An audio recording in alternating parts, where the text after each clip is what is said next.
안녕하세요. 이번에 세 번째 시간이 다가왔는데요. 세 번째 시간은 앞편에서도 말씀드렸다시피 위해 요소란 무엇이고 위해 요소 관리 계획서 작성 방법에 대해서 알아가 보는 시간을 가지도록 하겠습니다. 그러면 한번 위해 요소는 무엇인지에 대해서 한번 알아가 보는 시간을 가지도록 하겠습니다. 앞전에도 설명드렸다시피 시대가 변함에 따라서 소비자들이 농산물을 대하는 인식도 변화하고 있습니다. 그렇기 때문에 안전한 농산물을 생산하는 것은 굉장히 중요해졌고, 또 이에 따라서 안전한 농식품을 생산하기 위해서는 물리적 위해 요소, 또 화학적 위해 요소, 생물학적 위해 요소 이 세 가지가 철저하게 관리가 되어야 하고, 위해 요소가 없거나 있다 하더라도 정부가 정한 기준치 이하로 관리되어 식중독이 일어나지 않는 농산물을 우리는 안전한 농산물이라고 지칭하고 있습니다. 이 안전한 농산물을 생산하기 위해서는 이 세 가지 위해 요소가 철저하게 관리될 필요가 있습니다. 그렇다면 위해 요소란 무엇일까요? 위해 요소는 인체의 건강을 해칠 우려가 있는 생물학적, 화학적 또는 물리적 인자나 조건을 말합니다. 위해 요소에 대한 이해는 GAP의 인증을 위한 출발점이라고 말해도 무방하고, 또한 우리가 농식품으로 인한 사건 사고가 참 많았는데요. 그 농식품으로 인한 사건 사고는 어쩌면 종합적으로 위해 요소를 잘 관리했다면 일어나지 않을 사고였습니다. 그렇기 때문에 종합적으로 위해 요소를 관리하는 것은 반드시 필요합니다. 아까 전에도 말씀드렸다시피 위해 요소에는 세 가지가 있는데요. 물리적 위해 요소, 생물학적 위해 요소, 화학적 위해 요소 이렇게 세 가지가 있는데 조사한 결과 미식약청에서 조사한 결과에 따르면 농약 등의 화학적 위해 요인보다 식중독, 세균을 포함한 미생물에 의한 식중독이 가장 위해도가 큰 것으로 나타났습니다. 농식품 중에 위해 요소란 소비자에게 건강에 해를 끼칠 수 있고 또 질병을 일으킬 수 있는 모든 조건과 오염 물질을 뜻합니다. 위해 요소 세 가지 중에 화학적 위해 요소에 대해서 먼저 알아가 보도록 하겠습니다. 화학적 위해 요소의 대표적인 것으로 잔류 농약이 있는데요. 농산물에 농약이 아예 없거나 있더라도 정부가 정한 잔류 허용 기준치 이내로 잔류하면 됩니다. 우리가 PLS라는 제도에 대해서 많이 들어보셨을 텐데요. PLS 제도에 따라서 또 잔류 농약 부분에서도 좀 특히나 신경을 많이 써줘야 되는 부분입니다. 그리고 또 하나의 종류로 대표적인 것이 중금속이 있는데요. 중금속은 비중이 4 이상인 모든 금속류를 총칭하는 것으로 수은, 납, 카드뮴, 니켈, 크롬, 비소, 아연, 구리 등이 토양 오염 물질로 분류되고 있습니다. 또 농작물에 생육장애를 일으키거나 고사시키는 직접적인 피해, 또 식량 사료로 섭취할 경우에는 또 인간에게 좀 치명적인 피해를 줄 수 있기 때문에 특별히 더 관리가 되어야 하는 부분인데요. GAP 인증을 받기 위해서는 토양 중금속 그 결과를 꼭 받으셔야 하기 때문에 이 부분에도 또 특히나 신경을 써 주셔야 합니다. 또 하나 대표적인 화학적 위해 요소 중에는 곰팡이 독소가 있습니다. 곰팡이에 의해 생성된 독소로 농산물의 생육 및 저장과 유통 과정 중 생육 조건에 따라 어디서든 발생하며 화학적으로 매우 안정되어 있는 특징을 가지고 또 독소의 종류와 함량에 따라 다른 독성이 나타나므로 발생되지 않도록 습도, 온도 및 해충 관리가 필요합니다. 특히나 사과 같은 경우에 좀 저온 저장을 할 때 좀 곰팡이 독소로 인해서 좀 문제가 생길 때가 많기 때문에 좀 더 특별한 관리가 필요할 것 같습니다. 화학적 위해 요소에 대해서 세 가지를 설명해 드렸는데요. 그것들을 한번 복습하는 시간을 가져보도록 하겠습니다. 화학적 위해 요소의 발생 원인 세 가지. 첫 번째로 농약 안전 사용 기준 초과 사용으로 인한 잔류 농약이 문제가 될 수가 있겠고요. 또한 부적절한 재배지 선정 또는 공장 주변의 재배지 선정으로 인해서 중금속 오염에 노출이 될 수 있겠고요. 또한 재배 환경, 수확 후 처리 환경의 좀 부적절한 관리로 인해서 곰팡이 독소가 또 문제가 될 수 있겠습니다. 그로 인해서 어떠한 관리들이 필요하냐면 수원지 근처 화학자재 사용을 좀 금지해 주시고 또 농약 안전 사용 기준, 특히나 여기 보시는 화면과 같이 안전 사용 기준이 있습니다. 각 농약마다 수확 며칠 전에 해야 하는지 또 횟수는 몇 회 이내 해야 되는지 이러한 또 안전 사용 기준을 반드시 지켜주시길 바라고요. 또 토양 및 용수 분석을 통한 안전성 확보를 해야 하기 때문에 특별히 토양과 또 수질에는 특별한 관리가 더욱더 필요하겠습니다. 그럼 이번에는 화학적 위해 요소 다음으로 물리적 위해 요소에 대해서 알아가 보는 시간을 가지도록 하겠습니다. 물리적 위해 요소에는 어떤 것들이 있을까요? 돌, 유리, 금속 물질, 나무, 플라스틱 등, 또 식품에 혼입된 유리, 금속, 벌레 등 이물질 그런 것들이 있는데 물리적 위해 요소는 사실 눈에 보인다는 좀 특징이 있기 때문에 농작업자가 좀 조금만 신경을 써주면 크게 좋아질 수 있는 부분이기도 하고, 또한 소비자에게 불쾌감, 혐오감을 유발할 수 있으므로 좀 반드시 관리가 필요합니다. 물리적 위해 요소를 일으키는 원인들은 과연 어떤 것들이 있을까요? 생산자에게 나타날 수 있는 원인으로는 머리카락, 손톱, 끈, 실, 담배, 라이터, 장신구, 소지품, 고무밴드, 필기용품 등 좀 다양하게 있고, 그다음에 생산 환경에서 일어날 수 있는 거는 뭐 지푸라기, 비닐, 금속 조각, 유리, 플라스틱, 고무 조각 등이 있고, 또 농산물에서 우리가 나올 수 있는 것들이 흙, 모래, 나무 조각, 지푸라기, 벌레, 비닐 등이 있습니다. 물리적 위해 요소를 관리하기 위해서 좀 크게 두드러지게 몇 가지만 좀 신경을 쓰시면 되는데요. 농장 및 주변에서 발생하는 쓰레기로 인한 오염이 발생할 수 있기 때문에 밑에 사진에서 보다시피 이렇게 쓰레기가 잘 관리되지 않은 경우가 있습니다. 이러면 또 이물질의 혼입이 일어날 수 있고 또 위생상 문제가 될 수 있기 때문에 이렇게 쓰레기 관리를 좀 농장 주변에서 철저하게 해주실 필요가 있고, 또 주변 환경을 정리해야겠다는 우리 농작업자 분들의 좀 인식이 많이 필요하겠습니다. 그리고 농산물의 부적절한 작업 공정, 농자재의 부적절한 관리 등 이런 것들을 신경 써주면 물리적 위해 요소가 훨씬 좋아질 수 있습니다.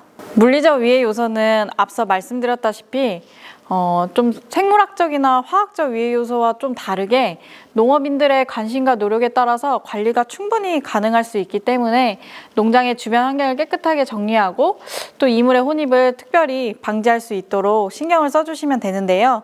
아래 사진과 같이 아래 사진을 보면 좀 정리가 잘 되어 있지 않나요? 보면 쓰레기 같은 경우에는 따로 버릴 수 있는 곳을 마련을 하고, 또 농기구 같은 것들은 또 농작업에 쓰이는 기구들 같은 경우는 따로 이렇게 보관을 하는 것을 지금 사진으로 볼 수 있습니다.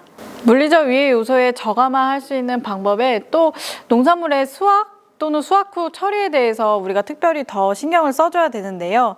우리가 만약에 음식점을 갔는데 음식점 안에서 혹시 음식을 드시다가 머리카락이 나온 적이 있으신가요?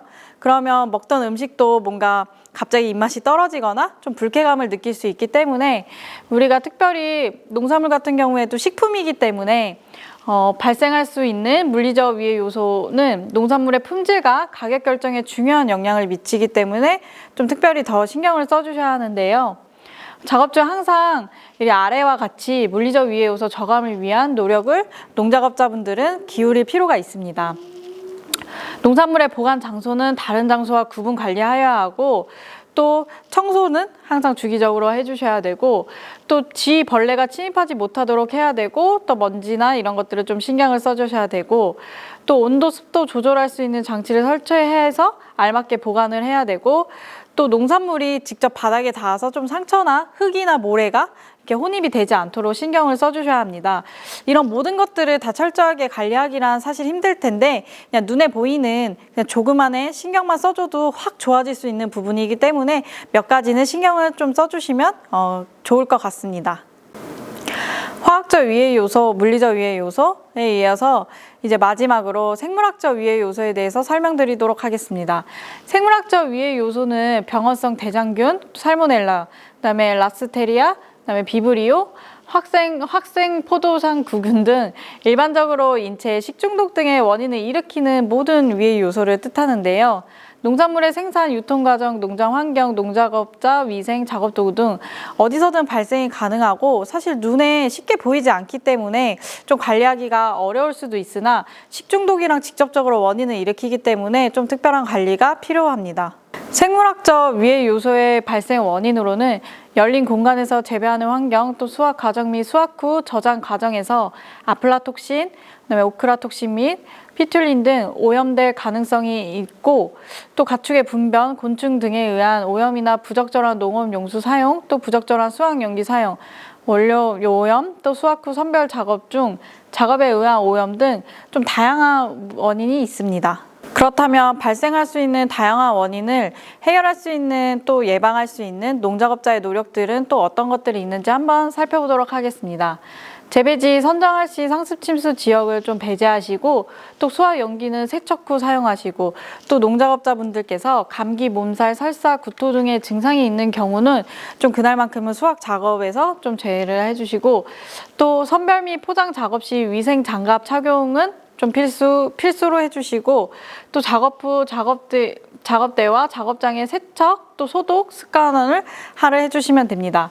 아래 사진에서 보시다시피 수확 후 용기를 보면 미리 비닐을 깔아놔서 좀 깨끗하게 하는 모습을 볼 수 있으실 거고 또 선별하는 작업장 또한 이렇게 좀 세척 소독이 좀 습관화되어 있어서 되게 깨끗한 모습을 볼 수 있겠고 또한 수확하고 나서도 이렇게 따로 분리를 하고 또 햇빛에서만 놓은 게 아니라 좀 서늘한 곳에서 보관을 하는 것이 보실 수 있겠습니다. 우리가 요즘 좀 코로나 시대로 오고 있는데 코로나랑 GAP가 어떤 상관관계가 있을까라고 한번 생각을 해보니까 코로나로 인해서 좀 개인 위생이 많이 중요해졌잖아요. 근데 개인 위생이 중요해진 만큼 또 생물학적 위해 요소를 좀 예방할 수 있는 것들이 될 수가 있겠습니다.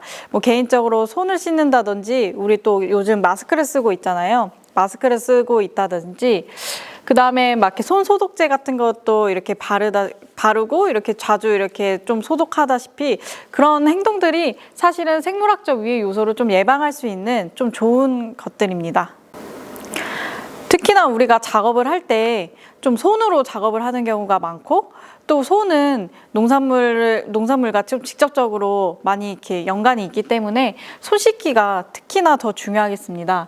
오염된 손은 농산물 취급 시 2차 오염의 중요한 원인을 제공할 수 있고 또 비누를 사용해서 흐르는 물로 세척을 하면 또 99.8%의 미생물을 제거할 수 있기 때문에 물로만 닦는 것이 아닌 비누로 닦고 또 손을 씻는 것은 농작업을 하기 전에 항상 이것들이 좀 생활화될 수 있도록 좀 자주 손 씻는 것들이 좀 중요할 수 있겠습니다. GAP 인증을 받으려면 위해요소 관리 계획서라는 것을 이렇게 네모난 종이에 위해요소 관리 계획서를 제출을 해야 하는데 그 작성 방법에 대해서 한번 알아가 보는 시간을 가지도록 하겠습니다. 그렇다면 위해요소 관리란 과연 무엇일까요? 위해요소 관리의 의미는 좀 농산물의 생산, 수확 후 관리 및 유통 전반의 단계에서 위해요소를 관리하는 것을 뜻하고 또 우리가 기존의 농산물 생산 계획서를 대체해서 위해요소 관리 계획서를 제출하도록 좀 변경되었습니다. 원래 기존에는 시설, 좀 이력 추적 중심의 부분적이었다면 지금 현재는 소비자, 또 위해요소 관리 이 부분으로 좀 초점이 많이 바뀌었고 또 위해요소 관리란 안전한 농산물을 소비자에게 어떻게 공급할 것인가 이런 의미를 지니고 있습니다. 위해요소 관리 계획서를 작성하기 위해서는 예비 절차랑 및 본 절차가 있는데요. 예비 절차로는 농산물 우수 관리팀을 구성하고 또 농산물 우수 관리 인증품 생산 계획서를 작성하고 또 재배 흐름도를 작성해 보는 것이 있고 본 절차로는 위해요소 분석이 있고 또 중점 관리점의 설정, 또 한계 기준 설정, 그다음에 점검 방법 설정, 그다음에 기록 유지 이렇게 8가지가 있습니다. 위해요소 관리 계획서를 작성하기 위해서 우리가 예비 절차로 농산물 우수 관리팀을 구성을 하는데요. 일단 첫 번째로 농장주의 직접적인 참여가 이루어지겠고 신청인의 단체 같은 경우에는 뭐 장목반, 그다음에 아니면 개인 농가 이렇게 둘 중에 하나로 이렇게 구성이 되겠고 또 하나는 GAP를 또 총 관리해주는 관리자, 그다음에 또 뭐 공무원 또는 외부 전문가 등이 이루어져서 하나의 팀을 구성하겠습니다. 하나의 팀이 구성이 됐다면 그 다음에는 농산물 우수관리 인증품 생산계획서를 작성을 하실 텐데요. 뭐 팀원이나 뭐 외부 전문가나 뭐 GAP 책임자가 좀 이해할 수 있도록 좀 일명요연하고 쉽게 작성을 해주시면 되고 보시다시피 뭐 품명명, 그다음에 수확 예정일, 뭐 출하 예정일, 그다음에 포장 단위, 그다음에 보관 유통상의 주의 사항, 그다음에 보관 온도, 뭐 수확 후 관리 시설 등 이렇게 좀 짧고 일목요연하게 작성을 해주시면 되겠습니다. 아까 바로 전에 거를 다 작성하였다면 세 번째로 재배 흐름도를 작성해 주시면 되는데요. 연간 재배 일정을 1월부터 12월까지 우리가 순서적으로 또 일명요연하게 작성을 해주시면 되고, 특히 농업기술센터 등에서 제작한 다양한 작목에 대한 연간 재배 일정을 좀 협조해 주시면 더욱더 좋겠습니다. 연간 재배 일정을 다 작성을 하셨다면 그 다음에 재배 표면 약도에 대해서 작성을 해주시면 되는데, 그 수확 시설에 대한 평면도를 좀 직접 그려서 작성을 해주시거나 하시면 됩니다. 예비 절차 3가지를 다 작성을 하셨다면 이제 본 절차로 들어가실 텐데, 본 절차로 위해 요소 분석이 있겠습니다. 위해 요소는 앞서 설명해 드렸다시피 3가지 위해 요소들이 있는데요. 농산물 안전에 영향을 줄 수 있는 이 3가지 위해 요소, 잔류농약, 중금속, 환경오염물질, 곰팡이 독소, 그 다음에 세균, 곰팡이, 바이러스 등, 그 다음에 금속 조각, 돌, 유리, 플라스틱, 먼지, 고무, 흙 등 이를 유발할 수 있는 조건이 존재하는지 여부를 판별하기 위해서 필요한 정보를 수집하고 평가하는 과정을 거치게 됩니다. 아까 앞서 설명해 드렸다시피 농산물 우수관리 팀이 하나가 구성이 되는데, 직접 재배지에 가서 이런 것들을 하나하나 다 검사를 합니다. 위해 요소 분석을 좀 더 세밀하게 하기 위해서 이렇게 3단계로 위해 요소를 나열했는데요. 재배 환경별 위해 요소, 또 재배 과정별 위해 요소, 수확 후 과정 위해 요소, 이렇게 3가지 단계로 좀 나눠놨습니다. 재배 환경 같은 경우에는 대표적인 과정이 관계 용수랑 좀 토양이 있겠는데, 그에 따른 위해 요소를 한번 점검을 할 테고, 또 재배 과정에서는 병해충 방제, 또 수확, 그 부분에서 발생할 수 있는 위해 요소를 점검을 하겠고, 또 수확 후 과정에서는 선별 포장에서 또 그 다음에 세척 소독 부분에서 또 저장 부분에서 어떠한 위해 요소들이 발생할 수 있는지를 알고 또 이렇게 철저하게 이렇게 점검하는 것이 있겠습니다. 그렇다면 위해 요소를 나열했고, 그 나열에 따라서 세부적으로 어떤 것들이 있는지 알아보았다면 이제는 한번 위해 요소를 평가하는 시간을 가지도록 하겠습니다.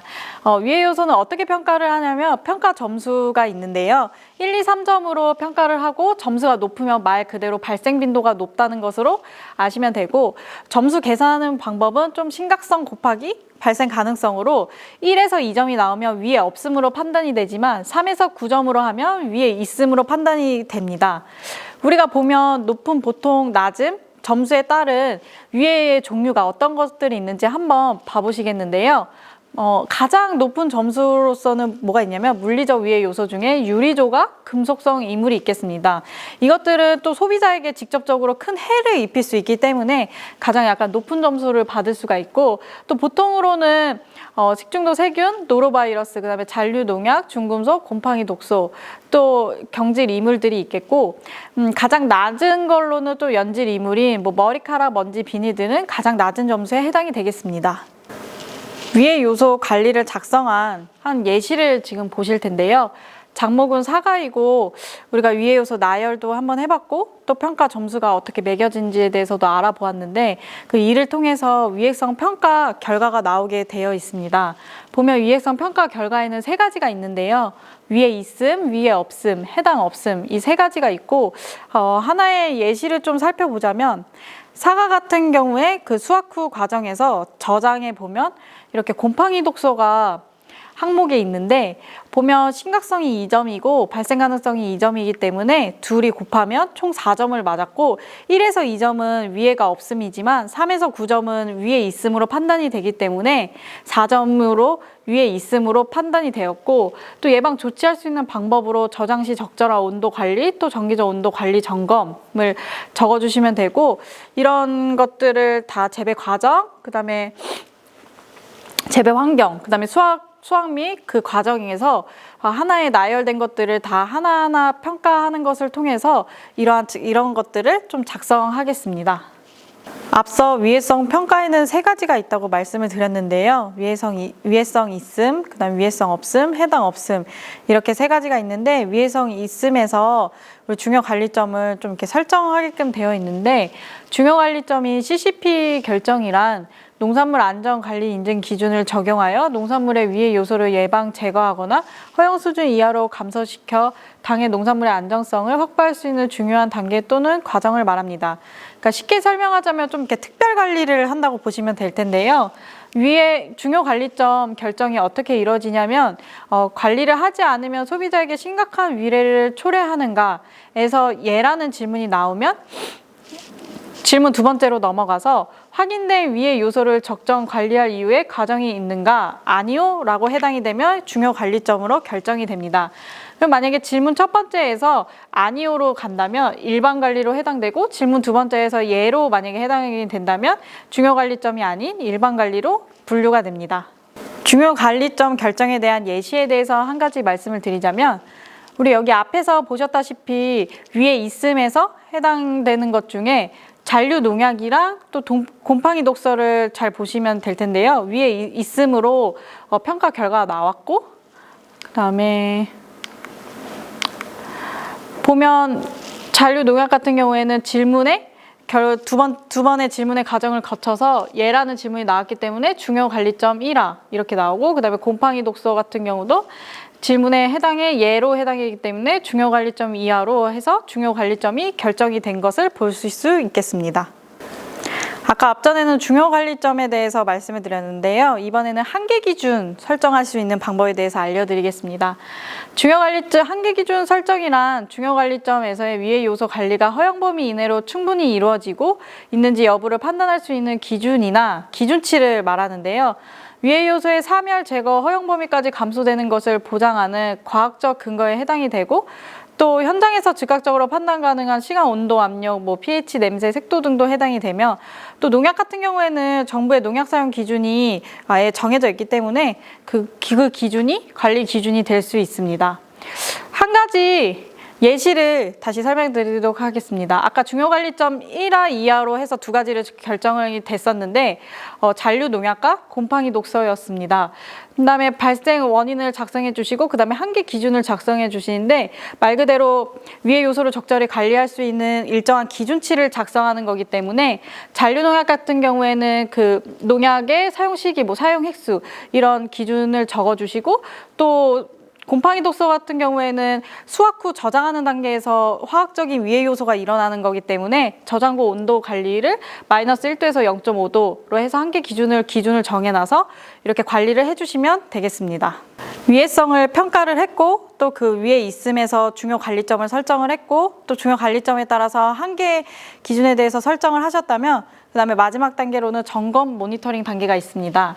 점검 모니터링이란 중요 관리점에서 위의 요소의 적절한 관리 여부를 점검하기 위하여 실시하는 일련의 관찰, 측정 수단을 말합니다. 한번 예시를 봐볼까요? 아까 전에 중요 관리점으로 두 가지가 설정이 되었었는데 잔류 농약과 곰팡이 독소인데 그에 대한 한계 기준을 설정을 했고 그 다음에 점검 방법으로 그 다음에 빈도, 점검자 이런 것들을 작성을 하셔서 모니터링을 수행을 해주시면 됩니다. 우리 이제 또 잠깐의 시간이 돌아왔습니다. 우리 두 가지 또 여러분들이 가장 궁금하실 수 있는 개념 한번 짚고 넘어가도록 하겠습니다. 일단 첫 번째로 GAP 인증 신청 구비 서류에 대해서 좀 궁금하실 텐데요.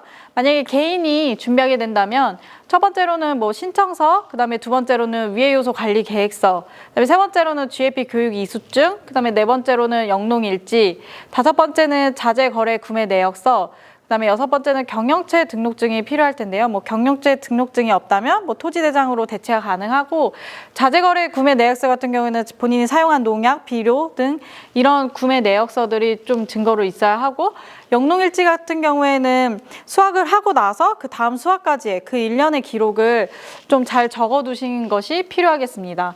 또 GAP 교육 이수증은 우리가 교육을 받고 나면 수료증이 나오거든요. 그 수료증을 제출해 주셔야 되고 위해 요소 관리 계획서는 우리가 앞서 살펴봤듯이 그 관리 계획서를 차근히 좀 작성을 해주셔서 제출하고 신청서는 말 그대로 개인의 그 정보가 담긴 그냥 신청서를 제출해주면 돼서 이 6가지가 좀 준비되어야 한다는 거를 좀 아시면 되겠습니다. 그 다음 두 번째로 여러분들이 가장 궁금해 하셨을 사항인데 GAP 과연 인증에 들어가는 비용이 얼마인지 이게 가장 궁금해 하셨을 텐데 인증 비용은 대략 75만 원은 든다고 약간 평균적으로 나오는데요. 근데 이거는 각 인증기관마다 가격이 상이하기 때문에 반드시 인증기관에 한번 총 비용이 얼마나 드는지 미리 알아보시길 바라고 신청 수수료 우리가 처음에 신청서를 낼 때 그 들어가는 비용이 5만 원, 그다음에 심사원께서 직접 이런 필지로 오셔가지고 토양이나 용수도 떠가고 그다음에 각종 이해 요소가 있는지 없는지 평가도 하고 또 작업 시설이 어떤지 확인하기 때문에 그에 따른 한 3번 정도의 출장비 해서 통합으로 한 30만 원 정도 들고 그다음에 마지막으로 토양 검사, 수질 검사, 잔류농약 검사 이렇게 3가지를 검사하기 때문에 이에 따른 검사 비용이 대략 한 40만 원 정도가 듭니다. 우리가 보통 토양이나 수질이나 잔류 농약 같은 그런 분석비는 시군에서 지원을 해주는 경우가 많기 때문에 반드시 해당 속하신 시군에 한번 문의해서 꼭 지원을 받으시길 바랍니다. 오늘 이렇게 위해 요소란 무엇이고 또 위해 요소 관리 계획서는 어떻게 작성하는지에 대해서 오늘 알아보았는데요. 이렇게 짧은 시간 동안 이렇게 경청해 주셔서 감사하고 그다음에 마지막 4번째 시간으로는 GAP의 우수 사례와 GAP의 진정한 의미에 대해서 한번 알아가는 시간을 가지도록 하겠습니다. 여태까지 시청해 주셔서 감사합니다.